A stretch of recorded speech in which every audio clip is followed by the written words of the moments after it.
Saludos queridos amigos y hermanos de nuestro canal de YouTube, El Fuerte Clamor. Yo soy su hermano en Cristo, el pastor John Lopera. Nuevamente nos da otra vez el privilegio el Señor de poder conversar juntos, estudiando juntos la Biblia. Este es nuestro programa que sale al aire este viernes, hoy viernes y todos los viernes a partir de las 8 de la noche. Gracias una vez más por darme la oportunidad de poder estudiar juntos la palabra de Dios. Pero antes de entrar de lleno a la presentación del mensaje de esta hora, quisiera invitar la presencia de nuestro Padre Celestial a través de una palabra de oración. Yo voy a arrodillarme. Si ustedes quieren acompañarme, pues sería una gran bendición que orásemos juntos de rodillas. Oremos.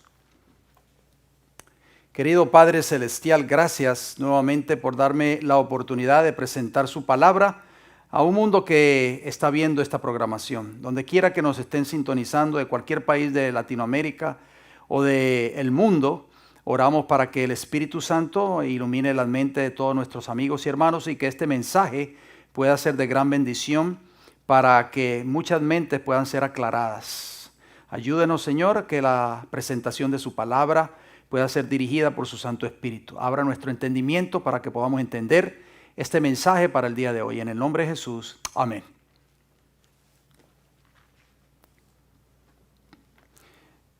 El mensaje del día de hoy es un mensaje muy importante, es un estudio muy importante que lo he titulado siguiendo esa línea de temas que hemos estado estudiando basado en el estado de los muertos, como estudiamos en nuestro primer tema cuando lo titulamos las 10 llaves que abren el misterio de la muerte.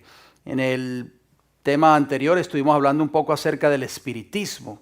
Quiero decirle de que esos dos mensajes ya están en nuestro canal. Recuerden siempre de entrar a nuestro canal en YouTube, El Fuerte Clamor, el predicador de la silueta negra. Ese es nuestro canal.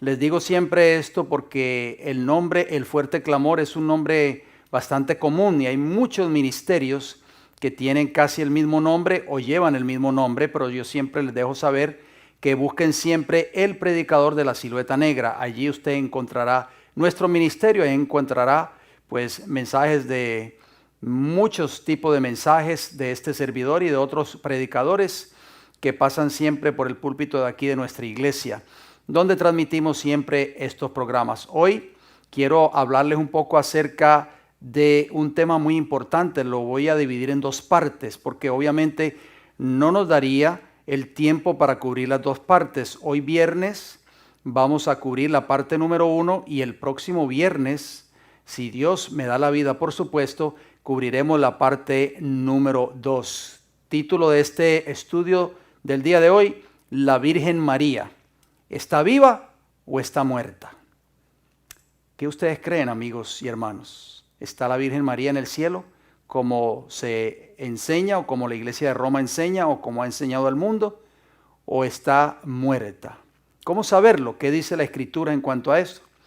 Bien, antes de entrar de lleno a este tema tan importante, voy a usar un texto de introducción que se encuentra en el libro de Isaías, el capítulo 8 y el versículo 20, que nos dice: a la ley y al testimonio. Si no dijeren conforme a esto es porque no les ha amanecido. Yo siempre les exhorto a cada uno de ustedes de que apunten cada uno de estos textos que yo voy leyendo a medida que vamos desarrollando este tema. ¿Por qué yo les digo esto? Porque una vez terminado este programa, cuando este programa sale del aire, ustedes pueden detenidamente estudiar cada uno de estos textos en la comodidad de sus hogares a la luz de las Escrituras. Es muy importante porque la palabra de Dios nos dice cuál es la verdad. Y conoceréis la verdad, dice el Señor, y la verdad os hará libre. Juan capítulo 8 y el versículo 32. Y Juan capítulo 17 y el versículo 17 nos dice: santifícalos en tu verdad, tu palabra es que la verdad.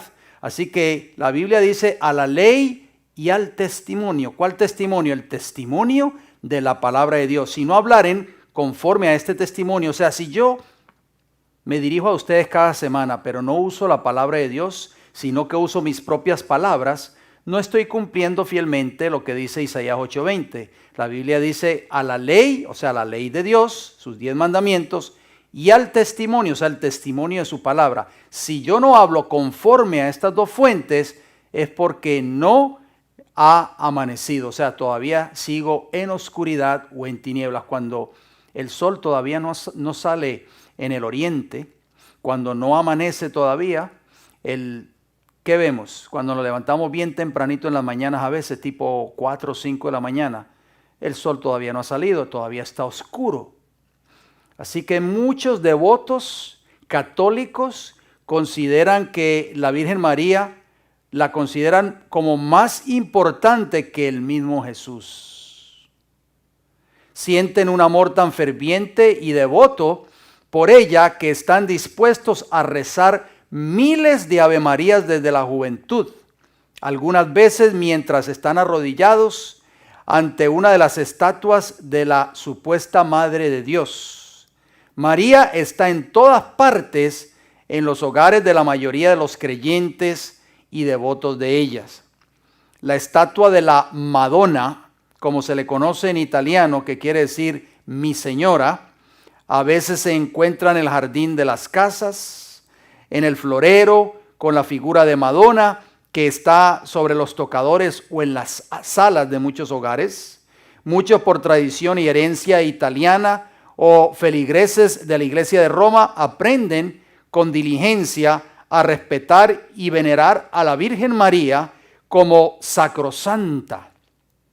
Muchos, inclusive, oyen mencionar su nombre mucho más a menudo que el de Jesús, y ella pronto se convierte en su más preciado ser mediador ante el trono de Dios. Qué importante es eso, hermanos. Bien, el consejo que nos da las Sagradas Escrituras es que escudriñemos, o sea, estudiemos detenidamente sus páginas para así encontrar la verdad de Dios para este tiempo. Es muy importante que nosotros tomemos eso en consideración. Por eso Jesús nos da un consejo muy sabio en Juan capítulo 5 y el versículo 39. Cristo dijo, escudriñad las Escrituras. La palabra escudriñar significa escarbar profundamente. O sea, la Biblia no se lee como se lee un periódico o como se lee una revista. La Biblia se escudriña, se profundiza para así conocer la verdad. Jesús lo dijo, escudriñad las Escrituras, porque a vosotros os parece que en ellas tenéis la vida eterna, y ellas son las que dan testimonio de mí. También el apóstol Pablo, cuando se dirigió a Timoteo, en 2 de Timoteo capítulo 3, versículos 15 y 16 nos dice, y que desde la niñez has sabido las Sagradas Escrituras. Fíjense bien, si ustedes notan, el texto dice claramente que Pablo le está diciendo a Timoteo que desde que él era un niño, desde que él era un adolescente, él había sido instruido, ha sabido las Sagradas Escrituras. Voy a hacer un pequeño paréntesis. ¿Por qué? Porque tristemente muchos niños dentro del catolicismo romano se instruyen con el catecismo y no con la Biblia. ¿Ven la diferencia? Por eso la palabra de Dios nos dice que debemos ser instruidos. Timoteo fue instruido desde la niñez con las Sagradas Escrituras, las cuales, le dice Pablo, te pueden hacer sabio para la salvación. ¿A través de qué obtenemos la salvación? A través de este maravilloso libro. Por la fe que es en Cristo Jesús, dice el versículo 16 de 2 Timoteo 3. Toda la Escritura es inspirada por Dios y útil para enseñar, oigan bien, para redarguir, para corregir y para instruir en justicia. ¿Qué hace la Biblia? Cuando nosotros la estudiamos o la escudriñamos, nos enseña, nos redarguye, nos corrige, nos instruye. Por eso la única herramienta que nosotros vamos a encontrar para poder ser instruidos y para poder ser enseñados basado en lo que Dios dice en su palabra es la Biblia. Si en realidad las personas sinceras que están viendo esta programación comenzaran a escudriñar sus propias Biblias, encontrarían que muchas de las doctrinas de Roma son contrarias a la palabra de Dios. Una de ellas, por ejemplo, es la de la inmortalidad del alma. La doctrina de que los muertos tienen conocimiento después de muertos. ¿Qué le sucede a una persona cuando muere? Eso lo hemos estado estudiando ya en temas anteriores. ¿Acaso su alma vive para siempre en la forma de un espíritu que se eleva al cielo, donde disfruta de la eternidad, o baja al infierno, si tal vez era mala, donde es atormentada para siempre? ¿Qué ustedes creen? ¿Enseña la Biblia que el alma es inmortal o tal vez que los muertos están en el cielo? Vamos a repasar entonces qué dice la Escritura. Recuerden lo que decía Isaías capítulo 8, versículo 20, a la ley y al testimonio. Y lo que el consejo del apóstol Pablo en 2 Timoteo 3, 15 y 16. Las Santas Escrituras nos van a ayudar a nosotros, nos van a enseñar, nos van a redarguir, nos van a corregir y nos van a instruir. ¿Qué más nosotros podemos esperar, queridos amigos y hermanos, si la palabra de Dios lo tiene todo? Muy bien, vamos a ver qué nos dice Ezequiel 18:20. El alma que pecare, esa morirá. Recuerden que el alma es la persona en sí, no es un ente que está por ahí deambulando después de que la persona muere. Ya eso lo vimos en el primer tema de esta serie de estudio que se llama o que se titula Las 10 llaves que abren el misterio de la muerte. Por eso yo les exhorto, si usted tal vez me está sintonizando por primera vez en este momento, yo le exhorto que entre a nuestro canal El Fuerte Clamor en YouTube y vea ese tema tan importante. El alma que pecare, dijo Ezequiel, esa morirá. El hijo no llevará el pecado del padre, ni el padre llevará el pecado del hijo. La justicia del justo será sobre él, y la impiedad del impío será sobre él. O sea que la Biblia claramente no enseña de que el alma es inmortal.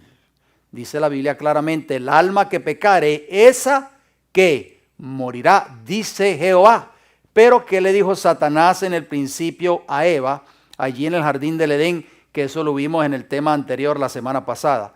¿Qué le dijo? No moriréis. ¿Se da cuenta? Satanás siempre ha estado en contra de lo que dice el Señor en su palabra. Tenemos que entender bien eso, queridos amigos y hermanos. ¿Por qué? Porque Dios dice, el alma que pecare, esa morirá. Pero Satanás dice, no moriréis. Bien, Juan capítulo 5, versículos 28 y 29 nos dicen algo también muy importante. Dice, no os maravilléis de esto, porque vendrá hora cuando todos, ¿cuántos? Todos, no dice algunos, todos los que están en los sepulcros oirán su voz. O sea, cuando Cristo venga van a oír esa voz de trompeta. Y los que hicieron lo bueno saldrán a resurrección de vida, mas los que hicieron lo malo a resurrección de condenación. Les hago una pregunta a ustedes, mediten por favor. No lo estoy inventando yo, lo dice la palabra de Dios. Juan 5, 28 y 29. ¿Dónde están los buenos? De acuerdo a estos dos textos que yo les acabo de citar. Están en las tumbas, están en sus sepulcros. Porque dice que los que hicieron lo bueno saldrán a resurrección de vida. ¿Dónde están los malos? No están en el infierno o en un supuesto purgatorio. Están también descansando en sus tumbas, pero ellos van a ser resucitados para recibir ¿qué cosa? La paga por su pecado o el castigo, la condenación, porque dice, mas los que hicieron lo malo a resurrección de condenación. La Biblia es claro, queridos amigos y hermanos.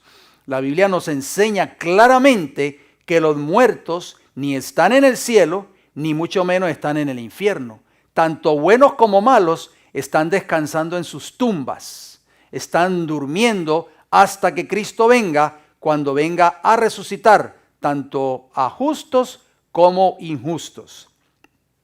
¿Se han fijado ustedes tal vez que en muchas de las carteleras que aparecen por todo este país o que han aparecido en este país en los últimos años, exhortándole a la persona que mira o que lee esta cartelera a que llame por teléfono para escuchar un mensaje de la Virgen María? Son muy populares estas carteleras, si ustedes no lo sabían, en muchos estados de esta ciudad de este país de Norteamérica.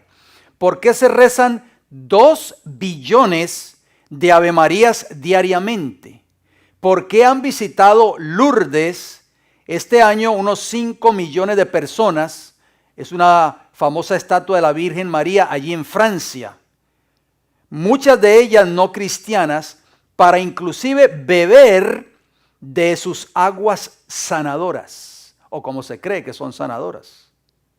¿Por qué han viajado unos 10 millones? Oigan bien, estas son cifras alarmantes. 10 millones de personas a visitar a la Virgen de Guadalupe allí en México con el propósito de rezarle a Nuestra Señora. ¿Por qué es más que niñas han recibido? Porque es que más niñas han recibido el nombre de María que el de cualquier otra figura histórica. Fíjense bien que este artículo salió en la revista Life. Es una revista muy conocida aquí en Norteamérica, de diciembre de 1996. Y en la página 45 dice esta revista: ¿por qué existe la necesidad de hablar con ella? O sea, con María. ¿Por qué están introduciéndose en los himnarios metodistas los himnos en honor de María?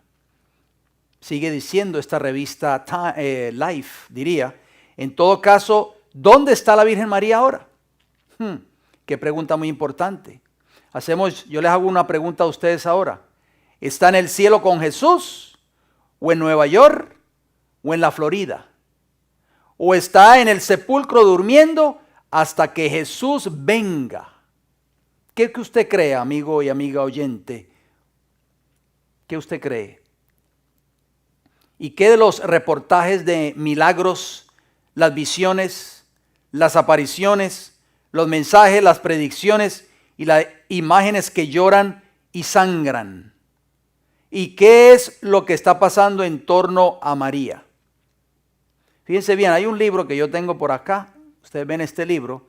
Este libro lleva como título El trueno de la justicia, escrito por Ted y Maureen Flynn, dos autores católicos romanos. Este libro habla precisamente de las apariciones marianas en todo el mundo. Y quiero citarles una cita en la página 138 de este libro. Dice aquí que según los adeptos del movimiento mariano, más de 300 apariciones, lo suficientemente significantes como para merecer atención, porque ascienden a miles las que han sido reportadas, han ocurrido desde las apariciones de la Virgen de Fátima. ¿Cuántas apariciones? Más de 300 han ocurrido después de las apariciones de la Virgen de Fátima allí en Portugal. Fátima es la aparición mariana clave del siglo XX, dice este libro. De hecho, el Papa Pío XII señaló que el mensaje de Fátima era una de las mayores intervenciones de Dios por medio de María en la historia del mundo desde la muerte de los apóstoles. Qué interesante.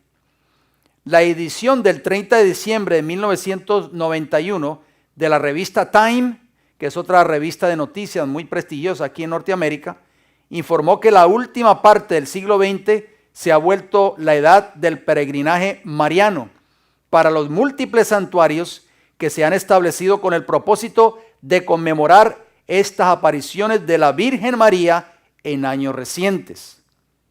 Dice este artículo de esta revista Time, escuchen bien, estas apariciones han traído a millones de personas a la fe en la María del catolicismo. O sea, esto es importante que nosotros lo tomemos en consideración. O sea, estas apariciones de María están provocando de que millones y millones de personas vengan a la fe católica y que sean seguidores de la Virgen María. El santuario de Lourdes, como les mencioné allí en Francia, atrae a unos 5.5 millones de peregrinos anualmente. ¿Qué les parece a ustedes? La Madonna Negra de Polonia atrae 5 millones. Fátima, en Portugal, atrae la cifra constante de 4.5 millones de peregrinos al año desde una variedad cada vez más amplia de países. La reciente edición de la revista National Geographic, oigan bien, de diciembre del año 2015, la portada llevaba como título María, la mujer más poderosa del mundo. ¿Qué les parece a ustedes? Desde que Juan Pablo II visitara el santuario de María en Knock, allí en Irlanda, la asistencia se duplicó a 1.5 millones de personas por año. Para poder manejar el influjo de visitantes, se tuvo que abrir un nuevo aeropuerto internacional en Knock en 1986. Esto es increíble. Un santuario a María, reina del universo, se abrió recientemente en Orlando, en el estado de la Florida. El santuario de Nuestra Señora de Guadalupe, oigan bien, cerca de la Ciudad de México, donde el Papa Francisco recientemente llevó a cabo una misa en honor a la Virgen de Guadalupe, atrae unos 20 millones de visitantes cada año. ¡Wow! Esto es increíble. Podemos ver que son millones y millones de personas que son devotas de María. María, una diosa idónea para todas las religiones, ya es adorada por una cuarta parte de la población de la tierra. ¿Qué les parece a ustedes, amigos y hermanos? Indiscutiblemente las apariciones de María están atrayendo un gran número de seguidores, superando a los de Disneylandia en Anaheim, allí en California, que reportó una increíble asistencia de 15 millones de visitantes en 1996. Un sacerdote llamado San Luis de Montfort describió en el siglo XVII cómo sería la iglesia en los últimos días y el papel de María en ese plan. Fíjense bien, cito nuevamente este libro, El trueno de la justicia. Este ex sacerdote católico, San Luis de Montfort, escribió en este libro, El trueno de la justicia, la página 78, las siguientes palabras.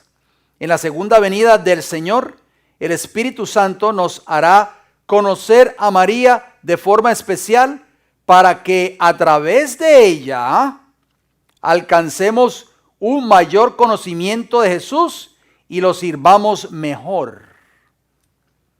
Qué interesante. ¿Qué está enseñando este ex sacerdote de la Iglesia Católica Romana? Que a través de María nosotros podemos llegar a conocer mejor a Jesús.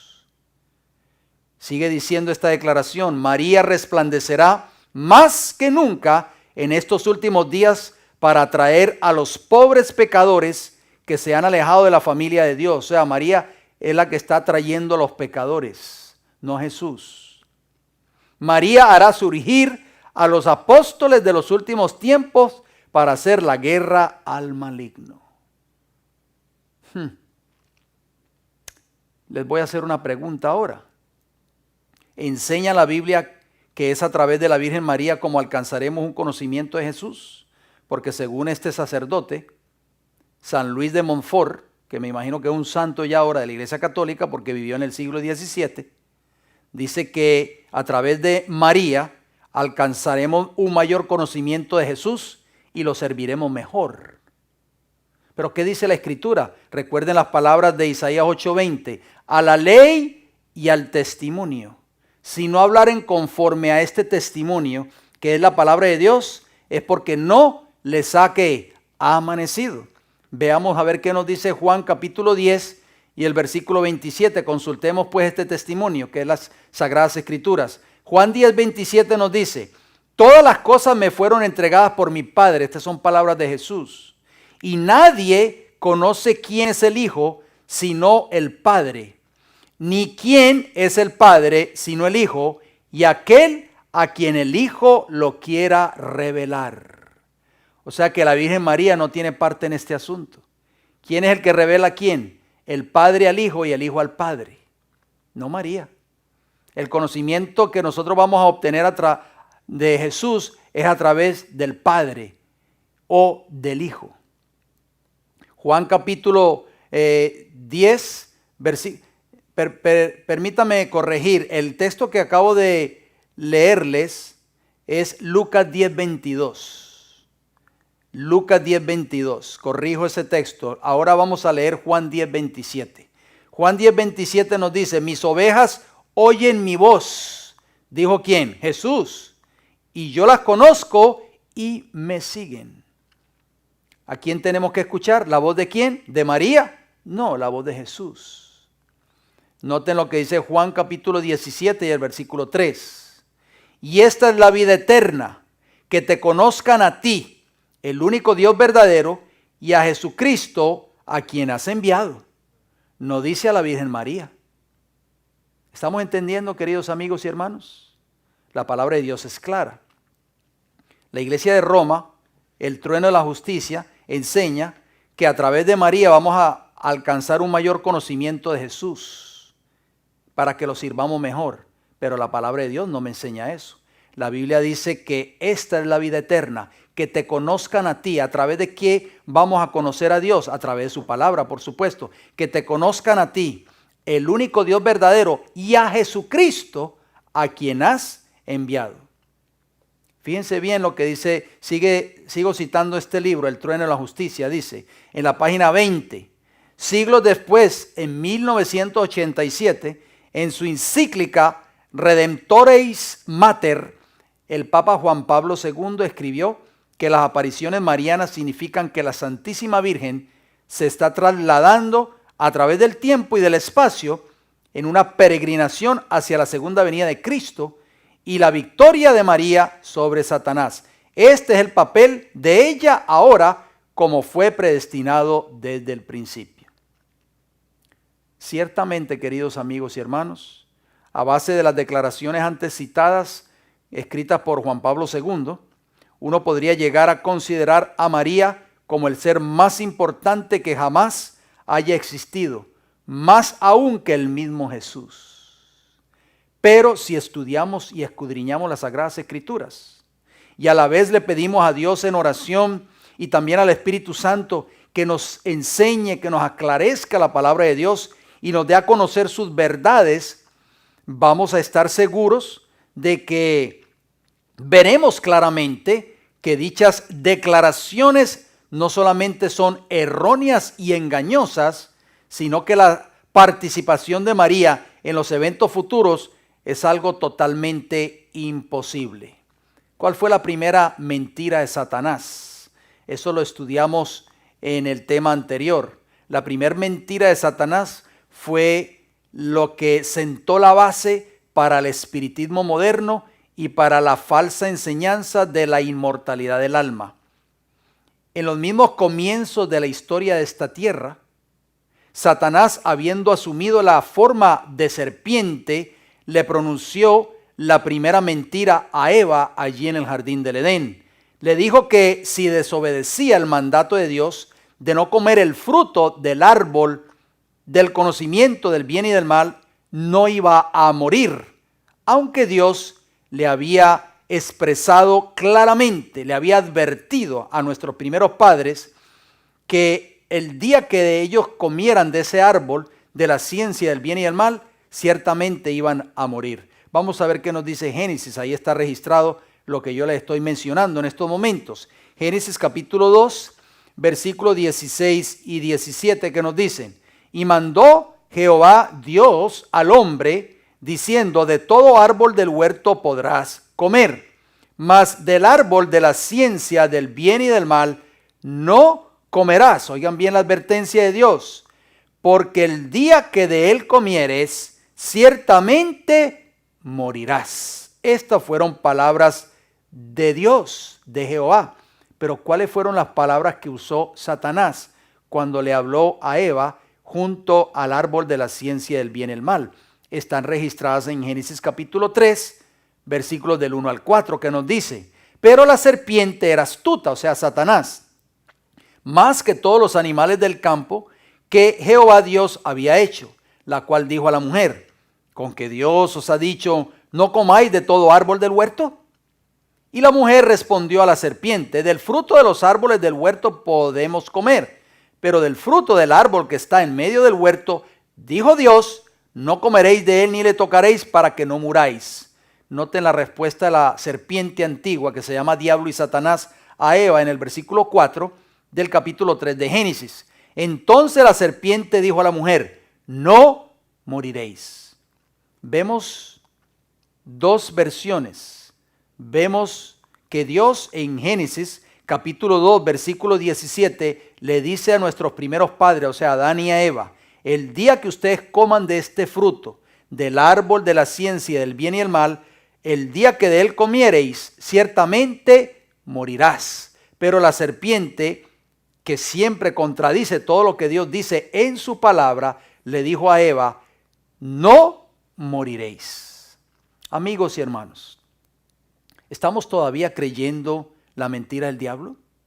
Después de que han pasado casi 6,000 años. La Biblia establece claramente que Dios es el único que tiene inmortalidad, de acuerdo a 1 Timoteo 6:16.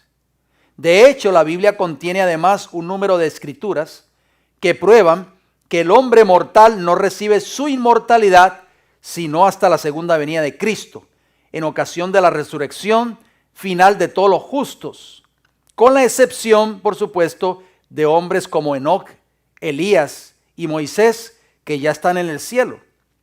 Pero en términos general, la resurrección de todos los justos se realizará en la segunda venida de Cristo. Noten lo que dice las Sagradas Escrituras en 1 Corintios capítulo 15, versículos 51 al 55. Dice, he aquí os digo un misterio, no todos dormiremos. ¿Dónde están los muertos? Están durmiendo, están en sus tumbas. Pero todos seremos transformados en un momento, en un abrir y cerrar de ojos. No dice algunos, dice todos. O sea, los muertos que van a resucitar y los que estén vivos cuando Cristo venga. A la final trompeta, porque se tocará la trompeta, dice Pablo en 1 Corintios 15, 52. Y los muertos serán resucitados incorruptibles. ¿Dónde están los muertos? No están en el cielo. No sigamos creyendo que su abuelita, que su mamá, que su papá, que su hermano que ha muerto, su esposo o su esposa, su hermanita, su primo, su prima, están en el cielo. No, dice que los muertos serán resucitados incorruptibles. Y nosotros, o sea, los que estén vivos cuando Cristo venga, dice Pablo, seremos transformados. Noten lo que dice el versículo 53 de 1 Corintios 15. Porque es necesario que esto corruptible se vista de incorrupción. Y esto mortal, o sea, nosotros tenemos una naturaleza mortal, lo dice claramente la Biblia. El único que es inmortal es Dios, dice 1 Timoteo 6:16. Esto inmortal se vista ¿de qué? De inmortalidad. ¿En qué momento esta naturaleza mortal que ustedes y yo poseemos se va a vestir de inmortalidad? Cuando Cristo venga por segunda vez. Versículo 54 dice, y cuando esto corruptible se haya vestido de incorrupción y esto mortal se haya vestido de inmortalidad, entonces se cumplirá la palabra que está escrita, sorbida es la muerte en victoria. ¿Dónde está, oh muerte, tu aguijón? ¿Dónde, oh sepulcro, tu victoria? Qué maravilloso va a ser aquel día, queridos amigos y hermanos. Por eso nosotros tenemos que prepararnos, porque en aquel día glorioso, cuando Cristo venga por segunda vez, si ustedes y este servidor quien les habla, estamos vivos para aquel día glorioso, seremos transformados, por supuesto. Para poder ser transformados de mortales a inmortales, tenemos que estar viviendo una vida de acuerdo a lo que dice la palabra de Dios. Pero si tenemos que morir antes de que Cristo venga, quiera el Señor que nosotros podamos morir en Cristo Jesús, porque solo los que mueren en Cristo Jesús serán resucitados para recibir el galardón de la vida eterna. Qué maravilloso eso. Ahora, por favor, fijémonos en estas declaraciones inequívocas y autoritativas acerca del estado de los muertos en la palabra de Dios. Noten lo que dice Eclesiastés, capítulo 9, versículo 5, primeramente, y Eclesiastés 9:10. Noten lo que dice Eclesiastés 9:5, porque los que viven saben que han de morir, pero los muertos, ¿cuántos saben? Nada saben, dice la Escritura, ni tienen más paga, porque su memoria es puesta en el olvido. Versículo 10 de Eclesiastés 9. Todo lo que te viniera a la mano para hacer, hazlo según tus fuerzas, porque en el Seol, o sea, en el sepulcro, a donde vas, no hay obra, oigan bien, ni trabajo, ni ciencia, ni sabiduría. O sea, los muertos nada saben. Los muertos no se aparecen nuevamente. Si usted dice, no, es que se me apareció mi abuelita, yo la vi. Y a mí eso nadie me lo puede negar. Quiero decirte, amigo y amiga que me escucha en esta hora, hermano y hermana que me escuchas en estos momentos. Si usted no ha estudiado el tema anterior de la semana pasada, el espiritismo, esas supuestas apariciones de seres queridos que han muerto, que han fallecido, mi mamá, mi papá, mi abuelita, mi abuelito, mi tío, mi tía, en fin, esos no son los seres queridos que fueron arrebatados por la garra de la muerte. Son agentes de Satanás, ángeles caídos de Satanás, que toman la forma de ese ser querido que ha muerto y se presenta la persona incauta. ¿Por qué yo digo incauta? Porque nosotros necesitamos conocer el estado de los muertos. La Biblia dice claramente aquí en estos textos que yo les acabo de citar, Eclesiastés 9, 5 y 10, que los muertos nada saben. En otras palabras, si usted, querido amigo y amiga que me escucha en esta hora, entiende bien cuál es el estado de los muertos y sabe que los muertos no están en el cielo alabando a Dios, ni mucho menos en el infierno ardiente o quemándose allí por toda la eternidad, sino que sabe que están en sus tumbas y en los sepulcros durmiendo y esperando la segunda venida de Cristo, usted podrá estar seguro que Satanás no lo podrá engañar a usted con supuestas apariciones de algún ser querido. ¿Se han hecho ustedes la pregunta de si una persona muerta podría comunicarse con las personas vivas? ¿Sería este otro de los errores de la iglesia romana que los sacerdotes le han inculcado a los fieles devotos? Al fin y al cabo, de acuerdo a la Biblia, no son las sesiones espiritistas reuniones en las cuales el diablo trata de enviar mensajes funestos a personas incautas a través de un medium humano, quien supuestamente puede comunicarse con los presuntos espíritus de los difuntos muertos. La Biblia explícitamente nos advierte del peligro de consultar a los muertos. Eso lo estudiamos en el tema anterior, ustedes recordarán. En este pecado cayó el rey Saúl con la hechicera de Endor, descrita en las Escrituras como una mujer que tenía un espíritu de adivinación. Eso es, una mujer que recibía mensajes de Satanás y que pretendía ser el espíritu de una persona muerta determinada, generalmente conocida por el indagador, y le pidió que le hiciera subir a Samuel, o sea, el rey Saúl, a Samuel de los muertos, pues Jehová no le respondió ni por sueño, ni por Urim, ni por profetas, de acuerdo a 1 Samuel 28, 6 y 7. ¿De cuándo acá un hombre de Dios acude al diablo para buscar consejo? Cuando el Señor explícitamente había dicho en Levítico 19, 31, y Saúl conocía estas palabras, no crean que no las conocía. No os volváis a los encantadores, dijo Jehová, ni a los adivinos, ni os los consultéis. O sea, Saúl estaba cometiendo un pecado ante los ojos de Dios porque fue a consultar a esa adivina, a esa bruja, a esa espiritista. Dice, contaminándoos con ellos, yo Jehová vuestro Dios. O sea, esa era una orden explícita de Jehová y está en la palabra de Dios. Y esa orden explícita de Jehová, queridos amigos y hermanos, sigue todavía vigente para ustedes y para mí, quien les habla en estos momentos, para nosotros en este tiempo del fin. Dice Isaías capítulo 8, versículo 19 y versículo 20, noten lo que dice. Y si os dijeren, preguntad a los encantadores y a los adivinos que susurran hablando, responded. ¿Qué debemos responder cuando alguien nos dice, vayan y consulten a un espiritista, él le va a resolver los problemas? Dice, ¿no consultará el pueblo a Dios o a su Dios? ¿Consultará a los muertos por los vivos? A la ley y al testimonio. Si no hablaren conforme a esto es porque no les ha amanecido. ¿A quién tenemos que consultar? A Dios, no a un medium espiritista. La Biblia dice claramente, no alabarán los muertos a Jehová, ni cuantos descienden al silencio. Pues cuando un hombre muere, sale su aliento y vuelve a la tierra. En ese mismo día perecen sus pensamientos, de acuerdo al libro de los Salmos. El Salmo 115 y el versículo 17. Y el Salmo 146 y el versículo 4. Entonces, hago una pregunta. ¿Por qué es que la mayoría de las personas, tanto cristianas como no cristianas, creen en la doctrina de la inmortalidad del alma? A nuestro parecer, el problema existe debido a una mala interpretación de las Sagradas Escrituras. Eso yo lo explico en el primer tema, las 10 llaves que abren el misterio de la muerte, pero para refrescar nuestras mentes, en Génesis capítulo 2, versículo 7, la Biblia dice, formó pues Jehová Dios al hombre del polvo de la tierra y sopló en su nariz aliento de vida y fue el hombre un alma viviente. o un ser viviente, como aparece en otras versiones, pero la versión original es un alma viviente. Y esa palabra hebrea para alma ha sido traducida como ser en este pasaje, nefesh en hebreo, además de haber sido traducida 428 veces como alma en el Antiguo Testamento. Esta palabra alma, nefesh en hebreo, también ha sido traducida como sigue, vida, o sea, significa vida, 119 veces, persona, 29 veces, y criatura, 19 veces. No hay ni un solo texto bíblico que sea traducido como alma inmortal. Usted puede leer la Biblia desde Génesis hasta Apocalipsis y no va a encontrar ni un solo texto bíblico que diga alma inmortal.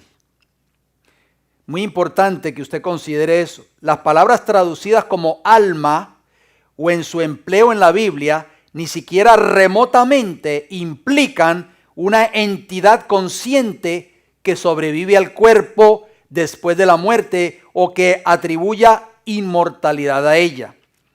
Nefesh es parte de la persona, en otras palabras, es la persona en sí misma. Creo que la confusión es el resultado de una interpretación equivocada de los versículos que yo les voy a citar en Eclesiastés 12:7. Eclesiastés 12:7 dice: y el polvo vuelva a la tierra como era, y el espíritu vuelva a Dios que lo dio. Muchas personas toman este texto para decir, bueno, el espíritu de mi abuelita está en el cielo, porque aquí lo dice la palabra de Dios. Muchas personas inclusive tratan de usar este versículo para comprobar que el alma o el espíritu es por lo tanto inmortal y que regresa a Dios al experimentar la muerte. No obstante, según el concepto hebreo expresado en las Escrituras, el espíritu no es otra cosa que el aliento de vida que mantiene vivo al ser humano, y el cual es un préstamo de parte de Dios que al fin de la carrera del ser humano regresa de vuelta al gran autor de la vida. Eso es precisamente lo que quiere decir Job 27, versículo 3 y versículo 4. Escuchen las palabras del patriarca Job. Dice que todo el tiempo que mi alma esté en mí, se da cuenta, ese espíritu es en sí la persona, y haya hálito de Dios en mis narices, mis labios no hablarán iniquidad, ni mi lengua pronunciarán engaño. Así que la Biblia dice claramente, Job dice claramente, que el alma es prácticamente la persona, es en sí la persona. Hay una palabra que Job usa en el versículo que acabo de citarles de Job 27 y el versículo 3, la palabra hálito. Dice, porque dice que todo el tiempo que mi alma esté en mí y haya hálito de Dios en mis narices, esa palabra hebrea para hálito es neshemá y significa espíritu, aliento, hálito de las narices, soplo, vida o respirar. O sea que cuando el espíritu, es decir, el aliento de vida, regresa a Dios, entonces el cuerpo, formado originalmente del polvo de la tierra, cesa sus funciones normales y comienza su proceso de retorno a la tierra, su lugar de origen. El individuo ya carente de ese aliento o de respiración o de ese soplo de vida, deja simplemente de existir como ser viviente, consciente y pensante, y pasa a descansar en el sepulcro hasta ser llamado por la voz de Cristo en el día final, o sea, a la final trompeta, como lo dice 1 Tesalonicenses 4:16. Noten cómo dice Juan 6:39, dice: y esta es la voluntad del Padre, dijo Jesús, el que me envió, que todo lo que me diere no pierda yo nada, sino que lo resucite en el día postrero. O sea, la palabra de Dios es clave, no podemos equivocarnos. Así que ya decíamos en Juan 5, 28 y 29, que todos los que están en los sepulcros oirán su voz. Unos van a resucitar para vida eterna y otros ¿para qué? para condenación. Los justos muertos se levantarán en ocasión de la segunda venida de Cristo y juntos con los vivos serán arrebatados en las nubes para recibir al Señor en el aire.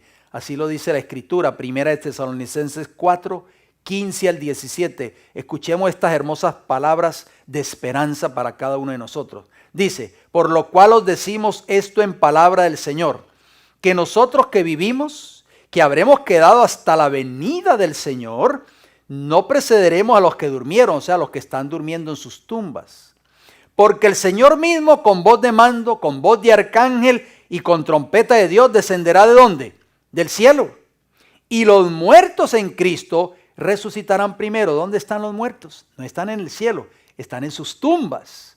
Resucitarán primero, luego nosotros, los que vivimos, los que hayamos quedado, o sea, los que hayamos quedado antes de que Cristo venga a esta tierra, seremos arrebatados juntamente con ellos, o sea, con los muertos que han resucitado, en las nubes para recibir al Señor. ¿Dónde? En el aire, y así estaremos siempre con el Señor. Amigos y hermanos, ustedes me imagino que ya se deben estar preguntando, ¿cómo puede estar viva la Virgen María, siendo que la Biblia claramente dice que no hay ningún conocimiento en la muerte y que los muertos no están en el cielo? Para establecer mejor este punto, vamos a examinar unas cuantas citas bíblicas más que prueban que el hombre es mortal. ¿Estamos listos? Bien, dice Job 14, 10 al 12. Escuchen bien lo que dice la palabra de Dios. Mas el hombre morirá y será cortado. Perecerá el hombre. ¿Y dónde estará él? Es una pregunta que hace el patriarca Job.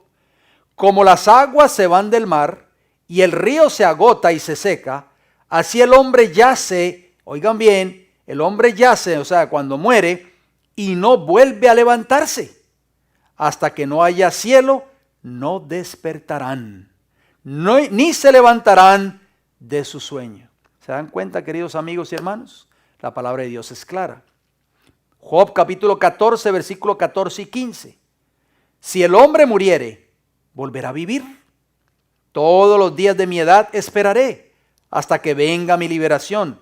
Entonces llamarás y yo te responderé. ¿Cuándo va a llamar el Señor? A la final trompeta, como lo dice primera de Tesalonicenses 4, 15 al 16.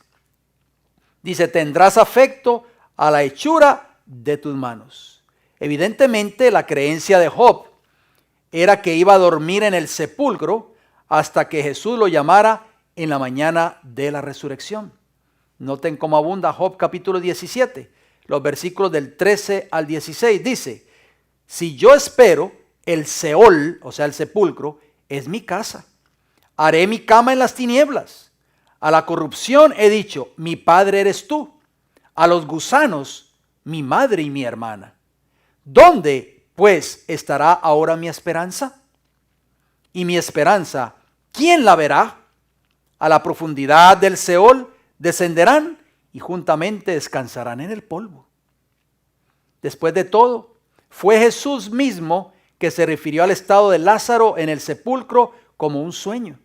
¿Sabían ustedes? ¿Recuerdan el caso de la historia de Lázaro, el hermano de Marta y de María? En ningún momento Cristo dio a entender que Lázaro había ascendido al cielo. Al contrario, noten lo que él declaró en Juan capítulo 11, versículo 11.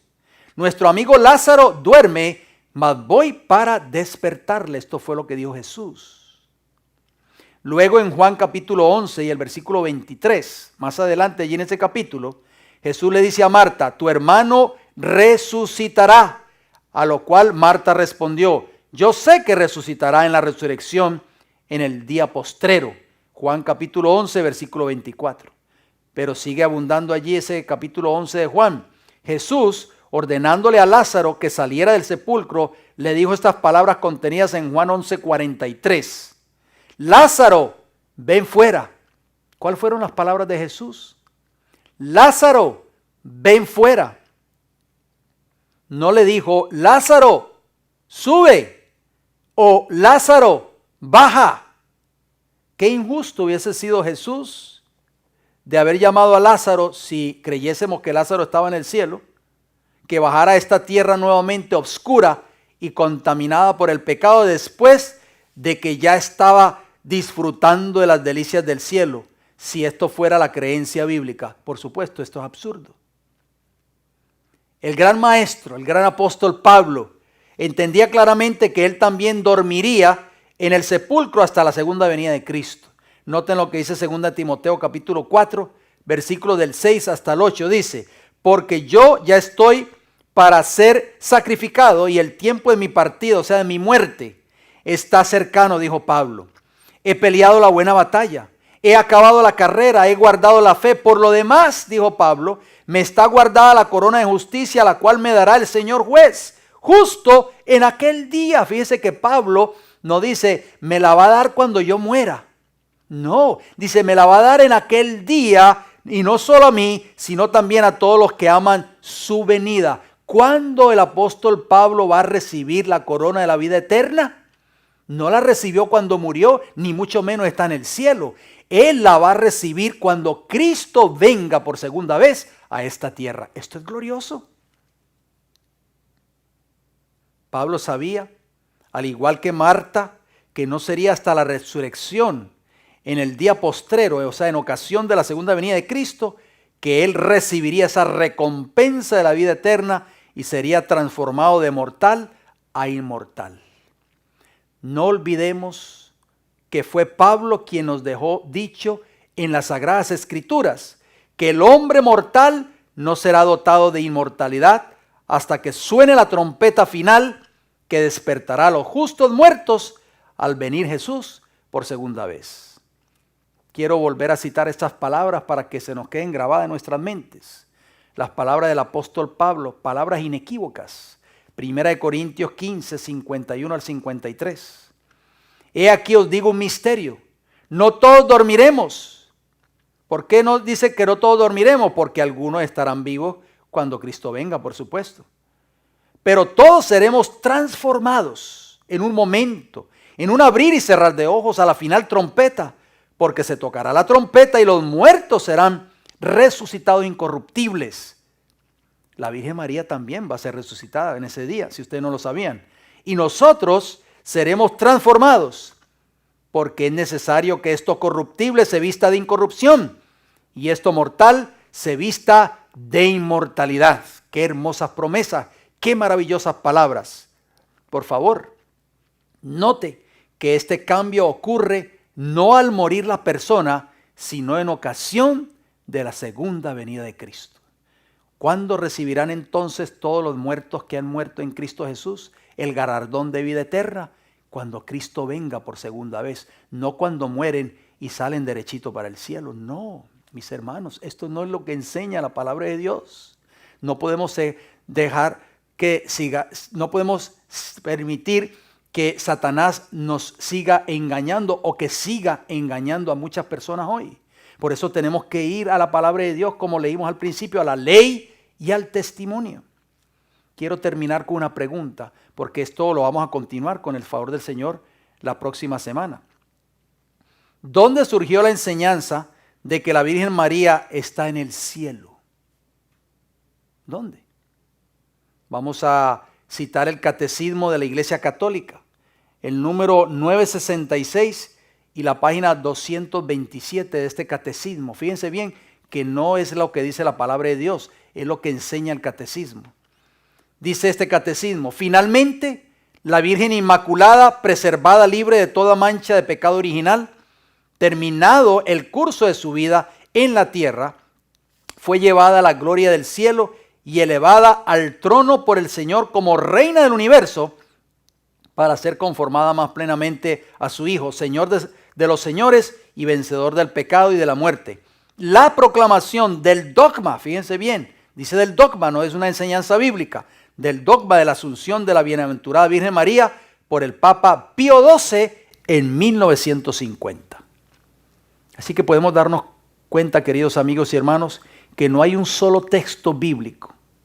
No aparece ni un solo texto de la palabra de Dios. Usted puede leer la Biblia desde el Génesis hasta el Apocalipsis que enseñe que la Virgen María fue llevada viva al cielo. Eso no es bíblico. Eso fue un dogma introducido por la Iglesia de Roma en 1950 por el Papa Pío XII. Así lo enseñan los catecismos de la Iglesia Católica, pero no lo enseña así la palabra de Dios. Entonces, esas supuestas apariciones de la Virgen María, si la Virgen María está muerta y no está en el cielo, ¿de dónde surgen todas esas apariciones? ¿Quién es esa supuesta Virgen que se aparece? Eso lo vamos a estudiar más de lleno en nuestro próximo estudio. Así que usted no se lo puede perder. Querido amigo y amiga que me escucha en esta hora, querido hermano y hermano que me escucha en estos momentos, que está viendo esta programación, dejémonos llevar por un escrito está. Dejémonos llevar por un así dice Jehová. Tenemos que volver nuevamente al conocimiento de la palabra de Dios para no ser engañados en estos últimos días por las sutilezas del gran engañador, la serpiente antigua que se llama Diablo y Satanás. Nuestro número de teléfono, nuestra dirección de nuestro ministerio aparece ahí en pantalla. Usted lo puede apuntar. Si desea comunicarse con nosotros, puede hacerlo.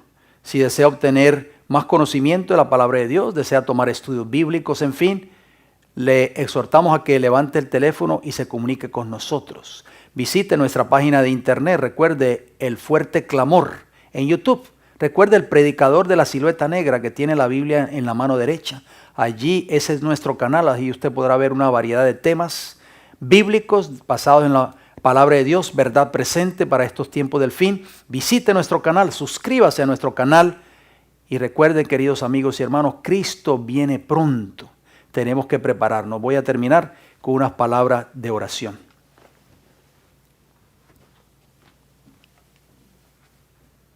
Querido Padre Celestial, gracias por su palabra en esta hora. Gracias porque su palabra nos instruye, nos enseña, nos redarguye, nos muestra cuál es el camino de la verdad para este tiempo del fin. Satanás ha inventado muchos engaños, ha traído muchos engaños hoy al cristianismo en este tiempo. Y son millones y millones de personas que están siendo tristemente engañadas por estas falsas apariciones de la supuesta Virgen María. Padre Santo, sabemos que a través de su palabra, la Virgen María está descansando en el polvo de la tierra. Y los muertos, como dice su escritura, nada saben y no vuelven a salir más de sus tumbas hasta que Cristo venga por segunda vez. Conoceremos a María, la Madre de Jesús, en aquel día glorioso, cuando Cristo venga por segunda vez y resucite a todos los justos, a todos aquellos que murieron en Cristo Jesús. Padre Celestial, ayúdanos. Ayuda a nuestros amigos y hermanos que están en sintonía de este programa en el día de hoy, a que no sean engañados por la sutileza de Satanás, que podamos conocer plenamente cuál es el estado de los muertos y podamos darnos cuenta de que Satanás está engañando a millones de personas, pero nosotros no necesitamos ser engañados, Señor, después de haber escuchado este mensaje en el día de hoy. Gracias por escucharnos. Pedimos una bendición muy especial por cada uno de nuestros hermanos y amigos que están en sintonía de esta programación. Lo pedimos y lo agradecemos todo en el nombre de nuestro Señor Jesús. Amén. Que el Señor les bendiga grande y poderosamente a cada uno de ustedes, mis queridos amigos y hermanos.